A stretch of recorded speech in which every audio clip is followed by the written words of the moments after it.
Well, for the second time this week, parts of the Midwest and the Great Lakes region dealing with a powerful storm system. Now, this is not taking a favorable track for us to be in the heavy snow area. We need this storm to track more like this in order for us to get an appreciable amount of heavy snow. Instead, all the heavy snow is up in Michigan, back towards Wisconsin and northern Illinois as well. Our rain pushed in mid-afternoon today. Temperatures dropped and we had some sleet pellets mixed in for a time. Now we're either seeing rain or snow, and where the snow is occurring most steadily right now over in Mercer County, it's actually sticking a little bit out towards the I-79 corridor in the eastern part of the county. This is kind of a specialty radar product we use sometimes when we're trying to look at different types of precipitation, where the radar returns kind of this smooth color. That usually means the radar beam is hitting objects that are all about the same size. In other words, just raindrops or just snowflakes. When we pick up some of those noisier returns, kind of that yellow color, that usually means the radar beam is hitting objects that are different sizes. Some snowflakes, some sleet pellets, some raindrops. And so this is one of the things we look at when we're trying to figure out where we're seeing mixed precipitation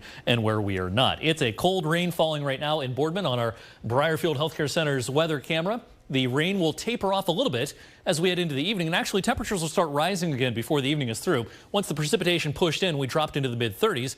We'll see some 40s later on this evening, but that'll be pretty brief. I think by daybreak tomorrow morning, we're back down to about 30, and once we drop below freezing, we're going to stay below freezing, it looks like, for quite some time. Some snowflakes could try to return towards about daybreak tomorrow. And while we don't expect big snow impacts tomorrow, occasionally there's going to be a snow shower and a flurry that rolls through that tries to coat the ground in a couple of spots. Just be alert if you're traveling tomorrow and hold on to the wheel because, of course, the wind is going to be a story once again tomorrow. The wind relaxes just a little overnight tonight, but then it kicks back up during the daylight hours tomorrow. 45, perhaps even 50-mile-per-hour gusts can be expected as we kick off the weekend. Temperatures going nowhere tomorrow, hanging in the upper 20s to about 30 all day for tomorrow. The wind chill will be a factor starting tomorrow, and those wind chills will probably drop below zero by daybreak on Sunday. And speaking of daybreak on Sunday, overnight Saturday night as our Arctic cold front rolls through, there could be some small accumulations of snow with that and perhaps a few slick spots Saturday night, first thing Sunday morning.